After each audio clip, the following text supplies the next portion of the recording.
തിരശ്ശീലയിൽ രണ്ട് കൂട്ടരെയാണ് നമ്മൾ കാണുന്നത് അല്ലേ. ഒന്ന് താരങ്ങളാണ്, മറ്റൊന്ന് നടീനടന്മാരും. മിന്നുന്നത് താരങ്ങളാണ്, അവർ മിന്നി മറഞ്ഞു പോവും.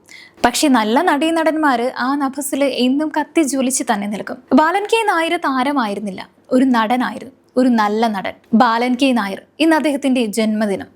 കടന്നു വന്ന കാലത്ത് അയാൾ കാഴ്ചയിൽ ഒരു ലോറി ഡ്രൈവറെ പോലെ തോന്നിച്ചു. ചുണ്ടില് മുറിബീടിയുമായി കയ്യിലെ കയറ്റിക്കുത്തി അയാൾ ക്രുദ്ധനായി പെരുമാറി. കാമവും ക്രൗര്യവും അയാളുടെ മുഖത്ത് പെട്ടെന്ന് പരക്കും. ചിരിക്കുമ്പോൾ കണ്ണുകൾ വല്ലാതെ ചെറുതാവും. ആരെയും അകറ്റി നിർത്തുന്ന പ്രകൃതം. വില്ലൻ വേഷങ്ങൾക്ക് പറഞ്ഞുണ്ടാക്കിയ പോലെ തോന്നിച്ചു അയാൾ. പക്ഷെ പിന്നീട് വേഷങ്ങളുടെ അതിരുകളെല്ലാം നിഷ്പ്രയാസം അയാൾ വകഞ്ഞു മാറ്റി.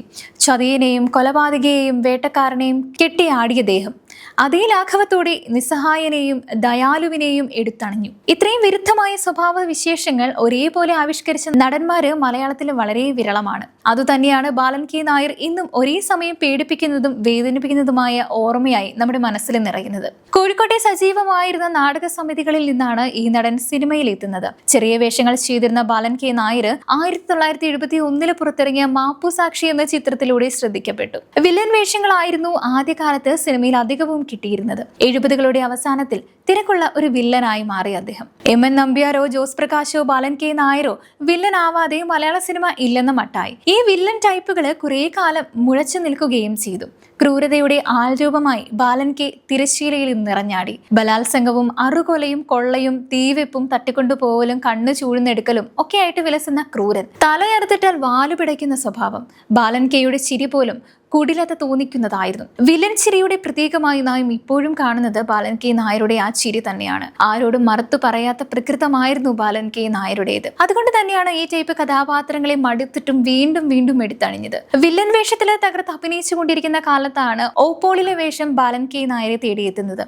പുറമെ പരിക്കൻ, അകമേ ശുദ്ധൻ. വ്യക്തിത്വത്തിലെ ഈ പ്രത്യേകതയാണ് ബാലൻ കെ നായർക്ക് ഓപ്പോളിലെ എക്സ് മിലിറ്ററിക്കാരന്റെ വേഷം നൽകാൻ തന്നെ പ്രേരിപ്പിച്ചതെന്ന് എം ടി വാസുദേവൻ നായർ ഒരിക്കൽ പറഞ്ഞിട്ടുണ്ട്. ഒറ്റത്തടിയായി ജീവിക്കുന്ന പരുക്കനായ മുൻ പട്ടാളക്കാരൻ പൂ പോലുള്ളൊരു പെൺകുട്ടി വിവാഹം കഴിക്കുകയാണ്.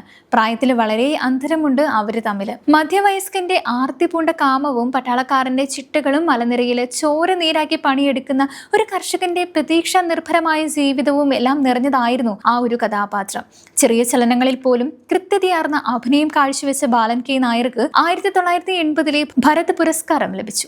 രാജ്യത്തെ ഏറ്റവും മികച്ച നടനായി തിരഞ്ഞെടുക്കപ്പെട്ട ശേഷം ബാലൻ കെയെ കൂടുതൽ വ്യത്യസ്തമായ വേഷങ്ങളിലാണ് കണ്ടത്. ഈ നാട്ടിലെ സഖാവ് കൃഷ്ണപിള്ള, ടി.പി. ബാലഗോപാലൻ, എം.എ.യിലെ നായികയുടെ അച്ഛൻ, ആൾക്കൂട്ടത്തിൽ തനിയയിലെ മാധവൻ നായർ, ചാട്ടയിലെ കാളവേലു, ആര്യനിലെ ഉന്തുവണ്ടിക്കാരൻ, 1921 ബീരാൻ, ആരണ്യത്തിലെ പോലീസുകാരൻ, അബ്കാരിയിലെ ചാത്തുണ്ണി, അമരത്തിലെ പിള്ളേച്ചൻ തുടങ്ങിയ നിരവധി വേഷങ്ങൾ. കുടിലനായ കഥാപാത്രങ്ങളിൽ നിന്ന് ആർദ്രതയുള്ള കഥാപാത്രങ്ങളിലേക്കുള്ള അദ്ദേഹത്തിന്റെ കൂടുമാറ്റം വിസ്മയകരമായിരുന്നു. ഒരു വടക്കൻ വീരഗാഥയിലെ വലിയ കണ്ണപ്പ ചേകവർ എടുത്തു പറയേണ്ട ഒരു കഥാപാത്രമാണ്. സ്വന്തം മകനെ പോലെ കരുതി വളർത്തിയ മരുമകനെ കൊല്ലാൻ പേരമക്കളെ അനുഗ്രഹിച്ചയക്കുന്ന കണ്ണപ്പ ചേകവർ. അംഗം പലതും ജയിച്ച വീരയോദ്ധാവിന്റെ ശുദ്ധവീര്യവും പകയും പോലെ തന്നെ സ്നേഹവും വാത്സല്യവും ബാലൻ കെ നായർ അതിൽ അനശ്വരമാക്കി.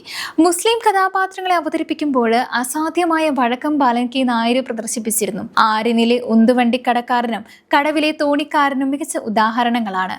കടവായിരുന്നു അവസാനത്തെ അദ്ദേഹത്തിന്റെ ചിത്രം. മാപ്പുസാക്ഷിയിൽ മുറിബീടി തുപ്പി ലോറിയിൽ നിന്ന് ചാടിയിറങ്ങിയ ക്രൂരനായ ഡ്രൈവർ ഒടുവിൽ സ്നേഹം നിറഞ്ഞു വിളമ്പിയാണ് കടവിലെ തോണിക്കാരനായി അകലേക്ക് തുഴഞ്ഞകന്നത്. സിനിമാഭിനയത്തില് ബാലൻ കെയ്ക്ക് തുണയായത് നീണ്ടകാലത്തെ നാടകാഭിനയം തന്നെയാണ്. പക്ഷേ നാടകത്തിലെ ഹൃദയബന്ധം സിനിമയിലും തുടർന്നു പോന്നു. അവിടെയാണ് അദ്ദേഹത്തിന് പിഴച്ചത്. പ്രതിഫലം കണക്ക് പറഞ്ഞ് വാങ്ങാൻ കൂട്ടാക്കിയില്ല. തരാത്തവരോട് പരാതി പറയുവാനും പോയില്ല. അതിനാൽ കിട്ടിയ തുകയേക്കാൾ അധികമായിരുന്നു ഒരിക്കലും മാറിക്കിട്ടാത്ത വണ്ടിച്ചെക്കുകൾ.